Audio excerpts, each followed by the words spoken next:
much. Really thank you.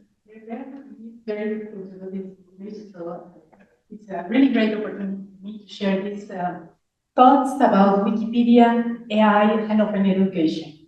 And I'm going to talk about the RAG-driven wiki edit preparation, some early insights about these ideas that I've been having and sharing in my area of work. So my name is Jackeline, and I work at the National Autonomous University of Mexico. Do you remember some people here maybe remember this panel? Yeah, Liana was there, of course, yeah, Joan was there, Shani was there, yeah, we were in Serbia, 2023. And in this panel we were talking about this Gen AI and its impact on Wikimedia and education. What's going on? In early days on this panel, Shani was there, Shani Evenstein, she's been publishing a lot recently about the not just AI, but the Wikipedia implementation in the classroom. I remember 2 articles very important of her. Nika also was there, and Cummings, he was also publishing very interesting articles. So I was really nervous that day because the next day we were launching this MOOC in Coursera platform. And so we did. And in this time we had this impact, almost 20,000 students working in this playground we put together. It's Coursera, it's another MOOC on Coursera, 40% rate of graduation or certification, as we were talking. It's good for MOOC, but still, you know. It's a playground and teachers can play with the AI tools. And then the most important thing is how they redesign an activity in terms of assessment, and that's the most important thing in this course. After playing with tools, they take an activity and they redesign the assessment tool, integrating some Gen AI tool and so on. So I was thinking about this, and this book went great. And then in the 5th Wiki Education Gathering in 2024, Alex was here moderating and coordinating this event. In this panel, he was the coordinator. And we were talking about possible futures, Wikipedia plus education and generative AI. And here my colleagues from Wikimedia Mexico, Alberto, Brenda, Luis, and we were discussing the same thing. And after this panel, I thought, we have to put this in an article, in something that stays, and we have to give up a position, and state a position.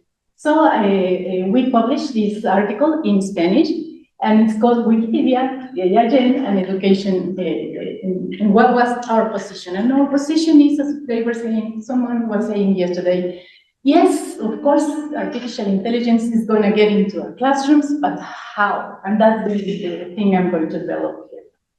Then came this call from the MIT Open Learning, it's the AI and Open Education Initiative, and I was so interested in this course. So I applied with, it was a big number of articles in the goal, and I had the fortune to get published these articles and with Wikipedia there, so I'm really proud of that. I know the Wikipedia board was heavy on the decision on the publication of this article. And I know some people on the Wikimedia movement in the authors here. Maybe you can find some other people related to the Wikimedia movement in this name.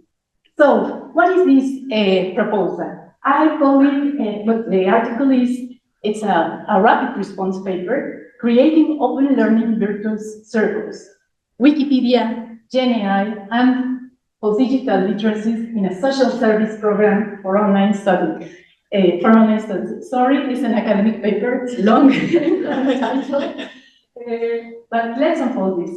What, integrating Gen AI? Yes, but using it to create an open learning virtuous circle. How? What do I need for this? Okay, let's unfold one by one. I work in this public open and online education system in the National Autonomous University of Mexico, and there I work in the Open University and Digital Education, and then in the area that is the liaison for open and distance and blended education.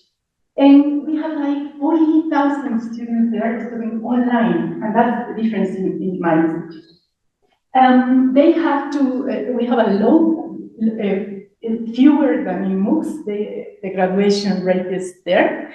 So one of the points they don't get graduated is the social service they have to make. It's 480 hours of social service.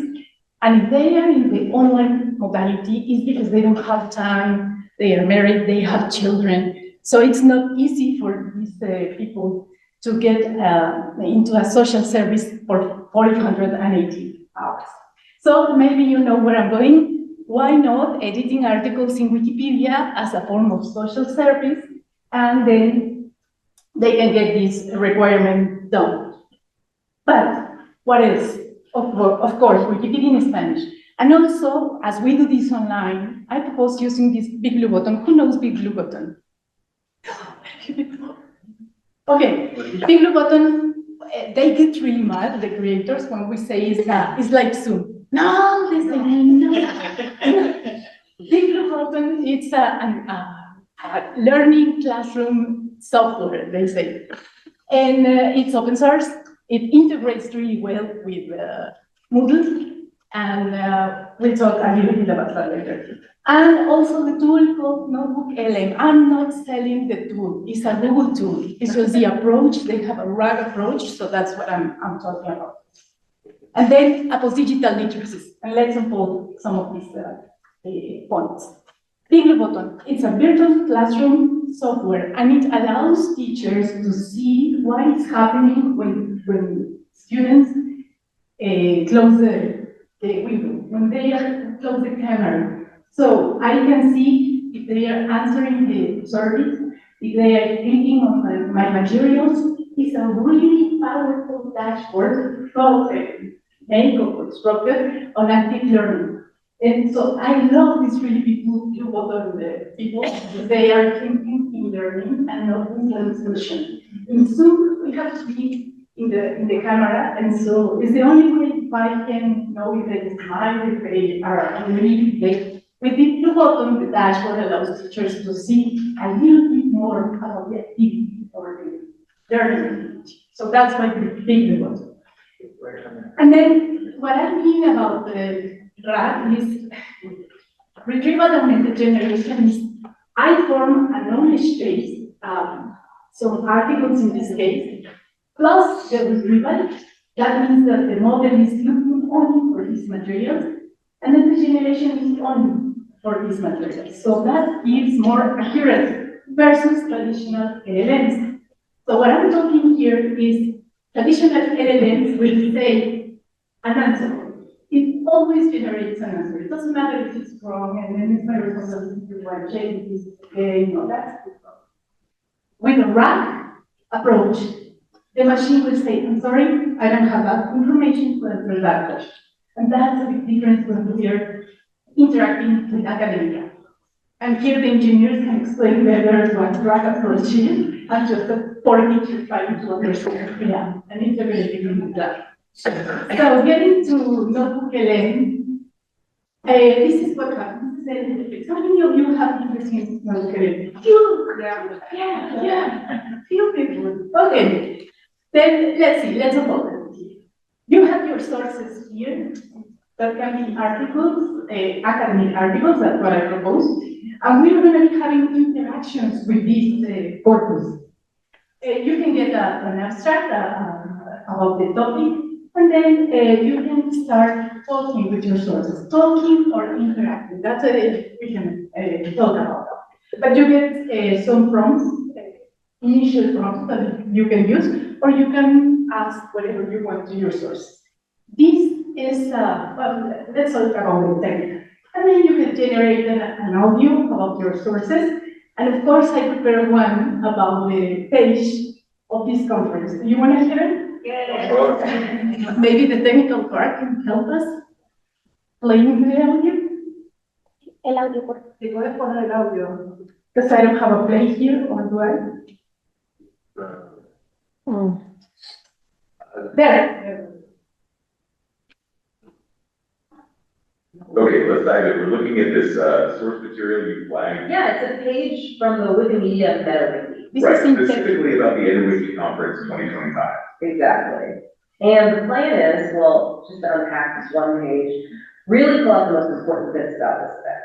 sort of the essential briefing on what's going on. Precisely. Okay, so, the basics first, where and when? The wiki page puts it in Bogota, Colombia. And the dates listed are May 30th to June 1st, 2025. Wait, May 30th. That means if you're listening to this as it comes out. That's kicking off today. Okay, thank you very much. Wow. That's enough. This is happening as we speak. As you can That's, see, quite, what generates is based on the source, is the only source, and that gives me conversation and interaction. So imagine if I can put 20 articles, academic articles, on something that I want to edit in Wikipedia. That's what I'm trying to do. And this gives me the deep on the research, because my students, first of all, sometimes they don't know English very well. So they can interact with resources in English or in any other language and explore what's important there, and then edit with it. And then, if I explain about the empirical sources of this corpus, of course it will say these sources do not contain any empirical data to this research. That's the right approach. So I'm talking about having multimodal interaction, not conversation, with sources, breaking language barriers and reaching out research in other languages, reflecting on all these aspects with a post-digital approach. I know there's tools like Storms, but I'm not talking about generating Wikipedia articles from zero. I'm talking about interacting in a new way with sources, and then preparing my edition in new ways. Because sometimes my students, they don't get to the research, the state-of-the-art research, because it's in English, and because they don't have the time to read them. NoteBook also allow us to see where in the article is the answer I'm getting. And that's another great tool, and that's why we are using it. And then the post-digital approach comes because I want my students to think about what this means with this virtual learning circle, not just editing Wikipedia and they get a grade and go ahead. I want them to think what this means for education and for learning. So the post-digital approach uses certain methodologies as anecdotes, documenting their experiences. This is to materialize the experience that occur in an online educational setting. So we can see and analyze it. And I think I'm going to stop there. These are my students in biomedical informatics class, and some reflections in the didactics workshop class, and very useful aspects of the tool that they've been found. And I will close with this quote from this book. I hope you know it. It's Higher Education for Good. It's Laura, I'm sure I'm going to mispronounce her last name is Cerniewicz, and Catherine Cronin. They edited this book. It's a really interesting one. We in Wikipedia say people but not reckless. And they say in this book, hope is practical. It means taking action, being disciplined, making plans. But hope is also impractical. It means training, being undisciplined, and being open-ended. And integrating AI in the classroom, I think, is that I have hope that we can do it, but it requires this tension. Thank you.